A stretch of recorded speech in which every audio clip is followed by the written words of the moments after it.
The F1 season is drawing closer, and with it the anticipation of what will happen in the 2023 season, with teams beginning to drop little tidbits here and there, like Red Bull sharing images of the preliminary livery, albeit keeping the color scheme open. But that does not look like the only thing the team will be dropping when they reveal their new car on the 3rd of February in New York. The engine will be the same on the car, but not for long, as it looks like there will be a new engine supplier for Red Bull in 2026.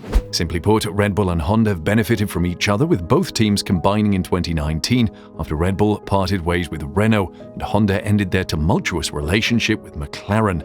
After 2 driver championships and a constructors championship, it now looks like the relationship is over. There had been rumors of a partnership in 2026. Helmut Marko called the situation between Honda and Red Bull tense.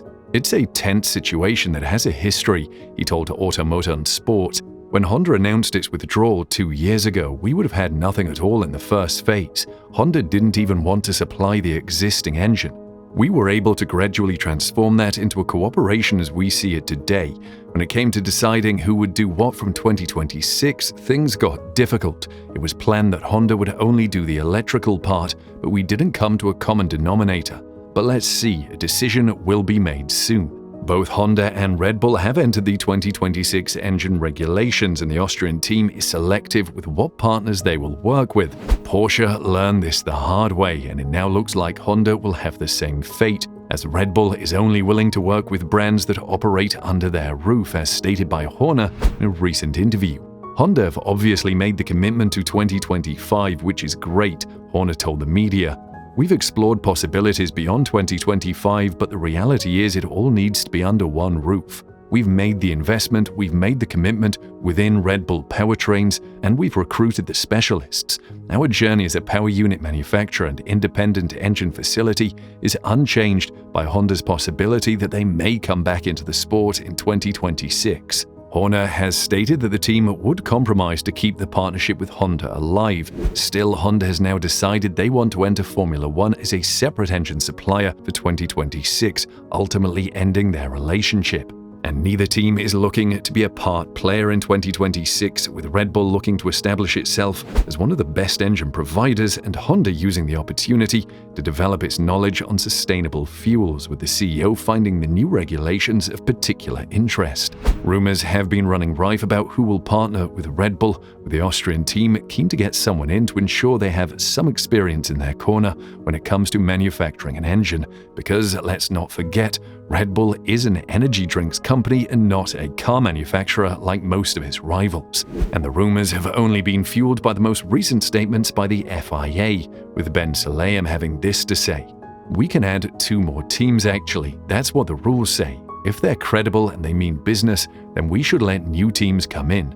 Ben Sulayem concluded by tantalizingly revealing maybe as early as next week, another manufacturer could sign for the 2026 engine regulations. Indeed, exciting times are ahead for F1, with the sport clearly on a drive to ensure there are as many engine suppliers on the grid to ensure they don't have a repeat of the past, where Red Bull almost ended up with no engine supplier. And several teams are in the running to join the sport, most notably Andretti, who is getting the cold shoulder from all the teams, with Christian Horner opening up about it recently, but we'll touch on that later. One team that is not going away is Ford, who have a rich history in F1. The manufacturer is very interested in joining the party, with Mark Rushbrook, Ford's performance boss, having this to say about F1. Formula One is certainly strong and growing, both in the United States and globally. What they have done well is create great racing and great competition. It's still the pinnacle, but they've been able to reach new audiences with things like Drive to Survive.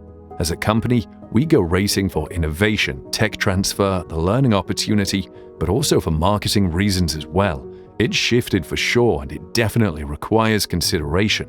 Now, fittingly, Ford may be coming home after a long absence, having last provided engines to Jaguar between 2000 and 2004. And of course, we are going complete 360, as Red Bull bought Jaguar and rebranded them to Red Bull. This partnership could potentially be scary for the rest of the grid.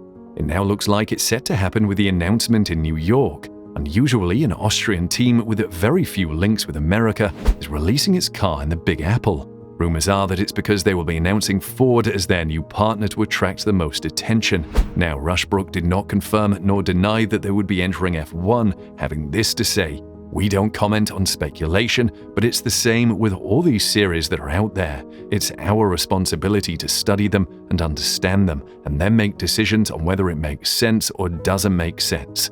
Exciting and potentially a great addition to the sport, but why would Ford want to join F1? Well, according to them, it's the ability to work with sustainable fuels. Still, they already do this in the World Rally Champs, but we think the real reason is that Cadillac is looking to join with Andretti. All car manufacturers are competitive, and GM entering the F1 world will have sparked some interest from Ford, with Rushbrook alluding to this when asked if GM's involvement would change Ford's mind. Not necessarily, but it will be interesting to watch how that progresses, whether they will be successful in joining as an 11th team. We have been here before with Red Bull though, and they've changed their mind at the last moment. And this is not to say this won't happen here. Ask Porsche. They're now in the dark with their F1 entry. But what is the story with the rest of F1's hopefuls? Porsche has been struggling and rumors ran amok when someone on social media, mainly Reddit, started a wild tale about Porsche potentially buying Williams. All rumors have now been squashed, and Williams has denied any potential buyout. Now, just because someone denies something doesn't mean it is not happening. For Porsche, this may be one of the only possible avenues into the sport. Williams is owned by an investment firm with the sole intention of getting a return on their investment. They have no interest in carrying an asset that won't drive them a return. With the battle for the 11th spot and F1 teams wanting a $700 million entry fee, it suddenly looks like Williams may command a hefty price tag. You can bet that Doralton Capital has started crunching the numbers and may find an offer from Porsche very tempting. This will only be fueled by the recent rumor of a bid of $20 billion being rejected by Liberty for the sport. I wouldn't rule out a Porsche buyout of Williams. Andretti's F1 entry appears on thin ice, with the FIA and F1 at loggerheads about the American team's entry.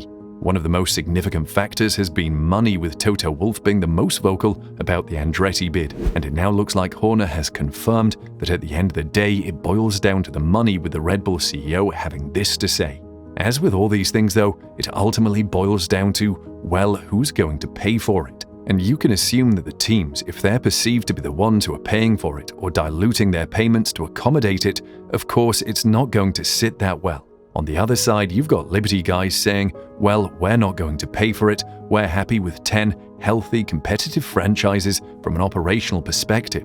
Garages, logistics, motorhomes, it's all more to accommodate. I'm sure they would prefer the Audi model, where they come in and acquire an existing franchise." Horner did go on to say that they are two great brands that cannot be ignored by F1, ultimately preferring an Audi-type situation.